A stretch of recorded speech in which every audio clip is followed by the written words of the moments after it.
글쓰기의 전략과 기술, 발상과 관찰에 대해서 살펴보겠습니다.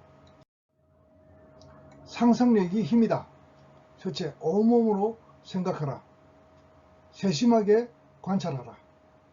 발상을 전환하라. 상상력이 힘이다. 온몸으로 생각하라. 온몸으로 생각하라. 발상의 사전적 의미는 어떤 생각을 나타낸 또는 그 생각 그 자체를 말합니다. 비슷한 말로 유의어로는 착상, 아이디어, 구상, 생각, 착안 등이 있습니다. 즉 구상하거나 착상할 때 필요한 아이디어로서의 생각이 발상의 본래적 의미에 가깝습니다. 그렇다면 아이디어로서의 생각인 발상이 중요한 이유는 무엇인가? 그것은 개인의 독특한 체험이 녹아있는 맹아적 생각 덩어리가 발상이기 때문입니다. 맹아적이라는 것은 그냥 분명하지 않는 불분명한 그런 생각 덩어리라 말합니다. 좋은 발상은 좋은 글감을 유도하여 글쓰기의 첫 발걸음을 깔끔하게 시작할 수 있도록 이끌어준다. 발상이란 대상에 대한 개성적인 착상이므로 글쓰기를 진행할 때 가장 먼저 떠올리는 미정형의 말랑말랑한 생각들이다. 아직까지는 불분명한 행태가 아직 확정되지 않는 그런 원소재를 말하는 거죠. 말랑말랑한 생각들이다. 따라서 자유연상, 브레인스토밍 같은 방법으로 하는 것이 자유연상이죠. 자유연상이나 마음의 지도 그리기, 마인드 매핑이나 브레인스토밍이나 비슷한 그런 방식입니다. 자유연상 하는 것은 비슷합니다. 를 통해서 자신이 표현하려는 소재의 윤곽이나 단상들을 정리하는 것은 발상을 훈련하는 좋은 방법이 된다. 발상이란 대상에 대한 개성적 착상, 자기 나름의 생각이라는 그런 이야기죠. 발상은 미술 시간에 그림을 그릴 때에만 중요한 것이 아니다. 글쓰기에서도 발상이 중요하다. 좋은 발상이란 머릿속에서 상상만으로 그려지는 것이 아니다. 상투적인 기존의 관점에서 벗어나 새롭고 독창적인 인식을 가져오기 위해서는 온몸의 발상이 중요하다. 온몸의 발상이 무슨 뜻인지 계속 설명이 되겠습니다. 그렇다면 온몸으로 발상하는 것은 어떤 것이냐? 그렇다면 무엇을 어떻게 발상할 것인가? 예를 들어 사과에 대해서 표현해 보라는 화두가 던져진다면 숱하게 많은 다양한 대답들이 나올 수 있겠죠. 이를테면 붉다, 푸르다 하는 식의 색깔을 중시하는 대답이 있죠. 사과도 붉은 것이 있고 푸른 사과가 있고 그렇죠. 또 시다, 달다처럼 미각적 체험을 드러내는 대답도 있을 것이고 사과보다 배를 더 좋아한다는 가치 판단이 섞인 대답도 있을 것이고 또 사과의 품종인 홍옥 또는 부사 등의 품종으로 표현하는 대답도 있을 것이고 배와 귤처럼 과일의 일종이라는 대답 또는 청송 사과나 예산 사과 등 사과가 생산되는 지역을 떠올리는 대답도 있을 것이고 사과를 닮은 여성 혹은 남성을 떠올리는 의인화된 그런 대답도 있을 것이고 입안에서 바삭거리는 감촉이 사과의 매력이라는 식의 감각적 대답 빨가면 사과, 사과는 맛있어 하는 식의 유추적 대답 벌레 먹은 사과나 덜 익은 사과를 먹어본 기억을 회상하는 대답 뉴턴의 만유인력의 법칙이 떠오른다거나 빌헬름 텔이 떠오른다는 식의 선지식적 대답 등 그야말로 구수한 답변이 나올 수 있겠죠. 어떠한 대답이 그의 실마리가 될지는 모르지만 이렇게 다양한 떠올림 속에서 발상이 무르익어 갈 수가 있다. 그러므로 온몸으로 생각하는 것이 좋다. 일단 온몸으로 생각한다는 것은 뭐냐면은 즉 자신의 시각, 청각, 후각, 촉각, 미각 등의 온몸의 감각이죠. 온몸으로 느낄 수 있는 감각. 우리가 흔히 오감이라고 하는 이런 오감각을 활용하여 지식과 체험, 직감과 상상력 등을 거기에 또 덧붙여서 다양하게 생각의 실마리를 찾아가는 원동력으로서 발상을 숙성시키는 것이 중요하다. 그러니까 온몸으로 생각하라는 것은 감각적으로 생각하라는 뜻입니다. 그 감각은 바로 우리가 알고 있는 그 오감이죠. 오감. 시각, 청각, 후각, 촉각, 미각 같은 오감이죠. 오감으로 먼저 생각하는 거죠. 그리고 거기에다가 지식과 체험, 직감과 상상력 등을 더 붙여서 그렇게 그런 감각을 더 확장하는 거죠. 법정 스님의 에세이 무소유는 간디 어록으로 시작하여 소유물에 대한 애착을 그치면서 무소유의 의미를 깨닫는 과정이 개인적 체험의 진솔한 고백 속에 드러나고 있습니다. 발상이라 이렇듯이 일상의 체험이 녹아 있어야 공감과 울림을 전할 수가 있습니다. 왜 이렇게 온몸으로 생각하는 것이 다른 사람에게 공감과 울림을 줄 수 있을까요? 다른 사람들도 똑같이 우리와 같은 온몸을 갖고 있고 모든 사람이 나뿐만 아니라 모든 사람이 다 나처럼 몸으로서 이런 오감을 느낄 수 있기 때문이죠. 그런 느낌은 누구나 같은 그런 과정을 거쳐서 느끼는 것이기 때문에 공감을 줄 수가 있다는 것이죠. 두 번째, 세심하게 관찰하라. 법정 스님이 자신의 글에서 밝혔듯이 무소유의 첫 발상은 독서 체험이나 난초죠. 난 키우기에서 시작되었을 것이다. 그러나 나중에 쓰인 글은 소유욕의 문제, 무소유의 실천이라는 주제의식으로 연결되었다. 스님의 발상은 비폭력 평화주의자인 간디의 삶에 대한 독서 체험으로부터 시작되어서 난을 키웠던 자신의 개인적 체험이 소유욕과 연결되었으며 나아가 인간의 역사에 대한 사유로 확장되고 나중에는 비용으로서 채워지는 무소유의 본질적인 의미를 성찰하는 것으로 마무리된다. 이렇듯 온몸으로 발상하기 위해서는 대상에 대한 세심한 관찰이 중요하다. 세심한 관찰 없이 온몸의 발상이란 불가능하다. 그러므로 무엇보다 자신이 쏘고자 하는 대상에 대해 세밀하고 꼼꼼하게 관찰해야 한다. 이때의 관찰은 그냥 대충 눈으로 보는 것이 아니다. 대상의 움직임이나 상태 등에 대해 적극적으로 개입하여 꼼꼼하게 들여다보는 것이다. 관찰은 흔히 과학적 인식의 도구로 강조되지만 글쓰기에서도 관찰이 중요하다.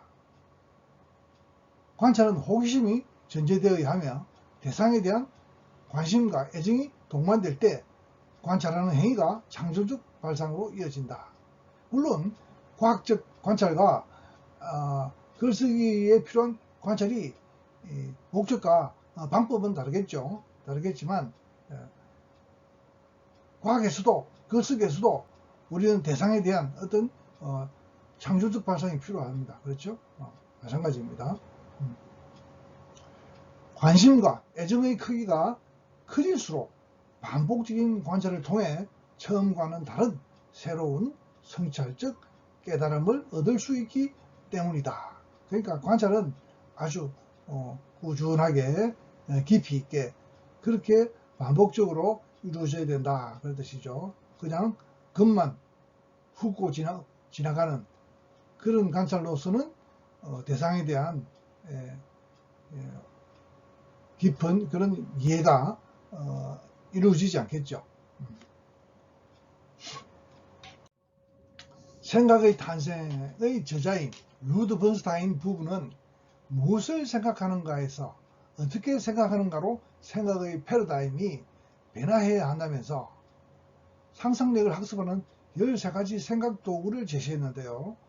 그것이 바로 관찰, 형상화, 추상화, 패턴인식, 패턴 형성, 유추, 몸으로 생각하기, 감정이입, 차원적 사고, 모형 만들기, 놀이, 변형, 통합, 이렇게 13가지를 분석을 합니다. 그들이 제시한 분석 도구 중에 첫 번째 생각 도구가 바로 관찰입니다. 그들이 말하는 관찰은 과학에서 뿐만 아니라 미술이나 음악 같은 예술 영역에서도 훈련할 수 있는 것이며, 참을성을 가지고 주의를 기울여 대상을 응시함으로써 본질을 파악하는 행위를 말합니다. 즉, 적극적 관찰을 통해서 대상의 다양한 속성을 파악해낼 수 있다는 것입니다. 그러니까 이 적극적 관찰이라는 것이 뭡니까? 오감을 동원해서 대상을 그 모습만 관찰하는 것이 아니라 내용을 속속들이 느낌으로써 파악해낼 수 있어야 하는 것이죠.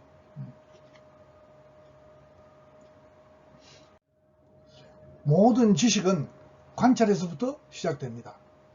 관찰은 수동적으로 보는 행위하고는 다르죠. 예리한 관찰자들은 모든 종류의 감각 정보를 활용하며, 오감 같은 것을 말하죠. 위대한 통찰은 세속적인 것의 장엄함, 즉 모든 사물에 깃들어 있는 매우 놀랍고도 의미심장한 아름다움을 감지하는 능력에 달려있다. 만약 우리가 무엇을 주시해야 하는지, 또 어떻게 주시해야 하는지를 알지 못한다면 주의력을 집중시킬 수가 없다. 그래서 관찰은 생각의 한 형태이고, 생각은 관찰의 한 형태이다. 관찰과 생각이 서로 이어져 있고, 관찰이 생각을 이끌고 또 생각이 또 관찰을 이끌고, 이렇게 된다는 거죠. 루드버스타인 부부가 쓴 생각의 탄생이라는 책에서 인용된 내용입니다. 자, 이를테면 시계에 대한 글을 쓰라는 과제가 주어졌다면 누구든 시계를 관찰해 볼 것이죠. 하지만 그냥 대충 보아서는 시계를 속속들이 파악할 수가 없습니다. 눈에 보이는 대로 시계의 초침, 분침, 시침, 숫자 1에서 12까지 혹은 로마자로 쓰인 것도 있겠죠. 유리 덮개 등을 기록하는 것만이 관찰은 아니죠. 그것은 그 모습만 본 것이죠. 적어도 여러 시간 동안 대상을 주의 깊게 관찰하면서 초침의 움직임, 분침의 움직임, 시침의 움직임이 제공하는 동일성과 차이를 감지할 수 있어야 하며, 그 움직임이 전하는 미세한 차이를 분석하고 상상할 수 있어야 하겠습니다. 왜 시계는 두꺼운 것이 주종을 이루는지, 손목시계나 백시계의 차이는 없는지, 내 마음의 시계는 지금 몇 시인지, 그의 시계는 지금 몇 시를 가리키고 있는지, 시계 뒷면에는 무엇이 있는지, 실제로 또는 혹은 상상으로 시계를 분해해보고 다시 조립하는 등 다양한 형태의 종합적 검토가 시계를 관찰하는 행위가 될 수가 있는 것이죠. 이러한 관찰은 시계에 대한 관심과 애정, 즉 대상을 향한 간절함이 없으면 이루어지기가 어렵습니다. 그리고 그러한 관찰 행위는 그것으로 끝나는 것이 아니라 시계에 대한 자신의 직간접적 체험과 또 맞물려서 새로운 이해와 통찰을 가져올 수가 있다.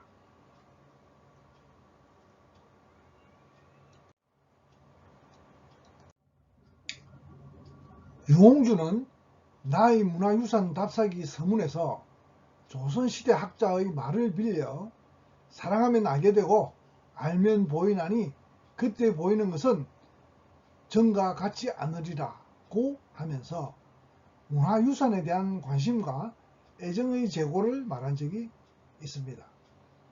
발상과 관찰의 힘은 바로 대상에 대한 지극한 관심과 따뜻한 애정에서부터 발현되는 것입니다. 자, 세 번째, 발상을 전환하라. 현대사회로 올수록 다양한 직업에서 많은 사람들이 발상의 전환을 요구합니다. 특히 회사에서 신입사원을 채용하는 경우에 창의적 발상과 문제 해결 능력을 겸비한 사람을 원하는 경우가 많습니다. 그때 거론되는 발상의 전환이란 상식을 깨라, 고정관념을 뒤집어라, 역발상을 하라 등의 뒤집어 보기, 새롭게 보기, 다르게 보기, 삐딱하게 보기 등 기존의 관점과 다른 새롭고 독창적 발상들을 말한다. 그렇다면 그러한 독창적 발상의 힘은 어디에서 비롯하는가? 그것은 바로 세심한 관찰에서 비롯된다. 세심한 관찰은 사물의 표면을 꿰뚫고 본질에 육박하도록 이끌어주기 때문이다. 그러니까 독창적이고 창조적이고 남다른 그런 발상들은 바로 깊이 있는 세심한 관찰에서 비롯된다는 것이죠. 그러니까 회사에서 왜 이렇게 발상을 전환하는 것을 요구하느냐, 왜 남다른 발상을 할 수 있는 그런 사람들을 요구하느냐. 회사는 그런 남다른 상품을 만들어야 되죠. 그리고 그렇게 독창적인 상품을, 남다른 상품을 만들어야 잘 팔릴 것이고 경쟁력이 있을 것이고 그런 것이죠. 그러니까 앞으로는 이런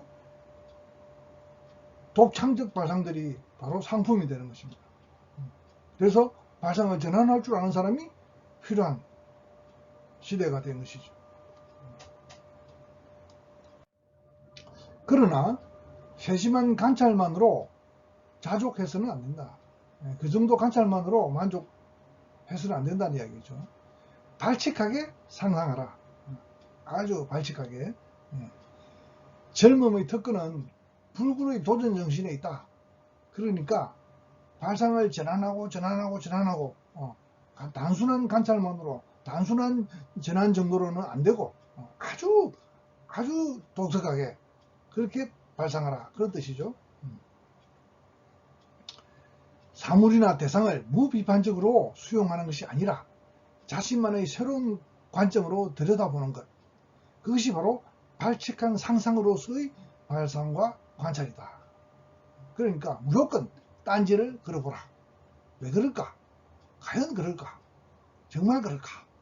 아닌 것 같은데 혹시 이런 것은 아닐까? 지금까지 그 대상에 대해서 생각해왔던 모든 상식들을 뒤집어 보는 것이죠. 무조건 시비를 걸어보는 것이죠. 그렇게 해서 발칙한 상상으로 바꾸라는 것이죠.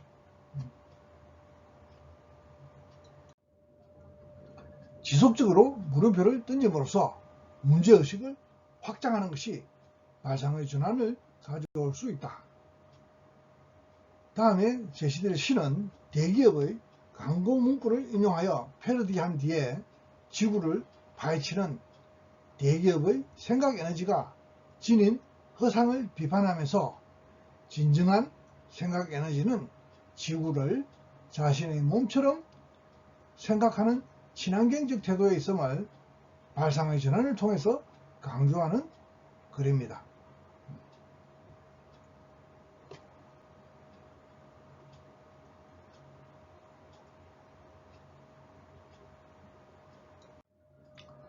우리가 TV 광고에서 많이 접하는 광고 멘트인데요.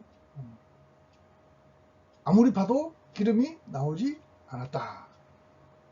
그래서 지구 반대편을 봤다. 생각이 에너지다. SK에너지에서 광고 멘트로 쓰고 있는 문구입니다. 그러니까 여기에서 파도 안 되니까 반대편을 봤다. 이렇게 발상을 전환하니까 거기서 기름이 나왔다. 그런 이야기가 되겠죠. 생각이 에너지다. 그죠? 생각을 바꾸니까 에너지를 얻을 수 있었다. 뭐 이런 그래서 발상의 전환을 하라.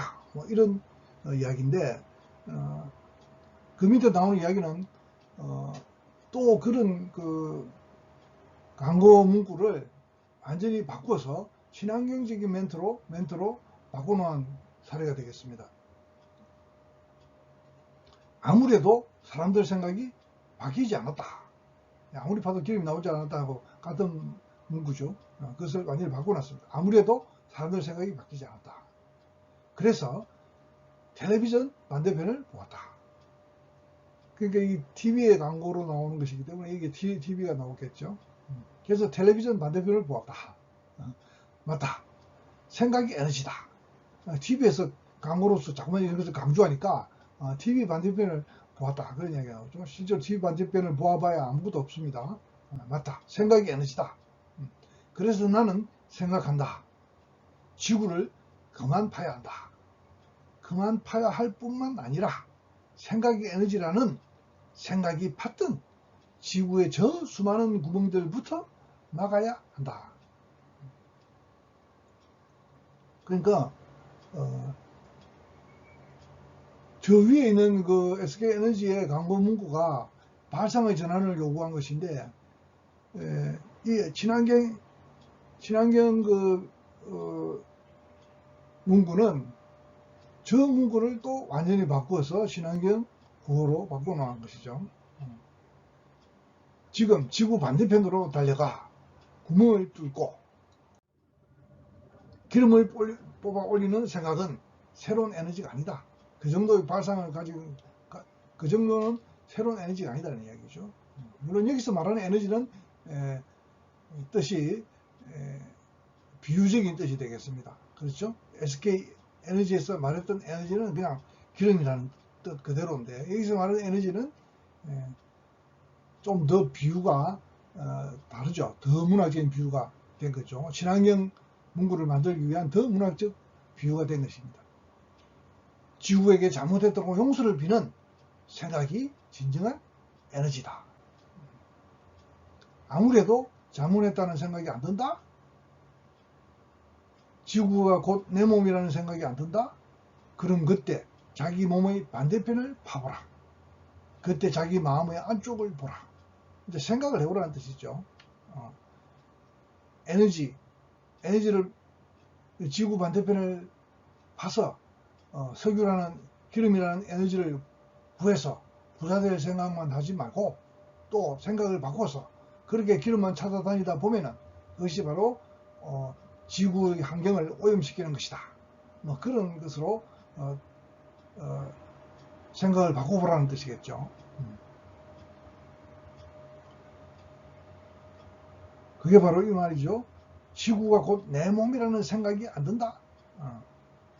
그때 자기 몸의 반대편을 파보라. 그것이 지구가 자기 몸인 것처럼 생각하고 반대편을 파보라 이런 거죠. 그때 자기 마음의 안쪽을 보라. 자기 마음의 어떤 내성적인 어떤 성찰을 해보라는 뜻이죠. 먹고 입고 쓰고 타고 버리는 것의 앞뒤를 보라. 그것이 어디에서 어떻게 오고 그것은 어디에서 왔느냐 이거죠. 먹고 입고 쓰고 타고 버리고 하는 것이 모두 다 뭡니까? 지구에서 다 얻은 것이죠. 그것이 어디에서 어떻게 오고 그것은 또 어떻게 어디로 가는가. 그렇다면 그런 생각이 새로운 에너지다. 그러니까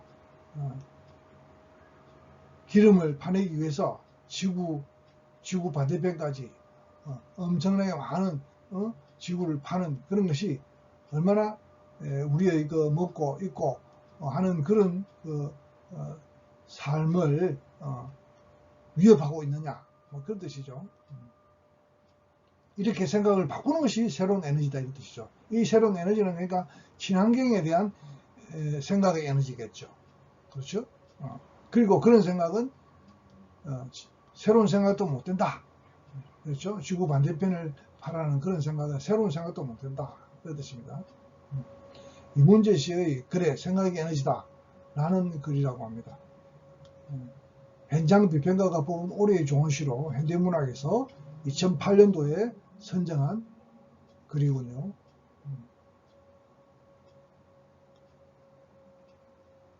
그러니까 발상을 전환하면 SK에너지의 저런 그 발상의 전환의 그런 광고 문구도 이렇게 또 다르게 또 발상의 전환으로 바꾸어 놓을 수 있다. 그런 예가 되겠습니다.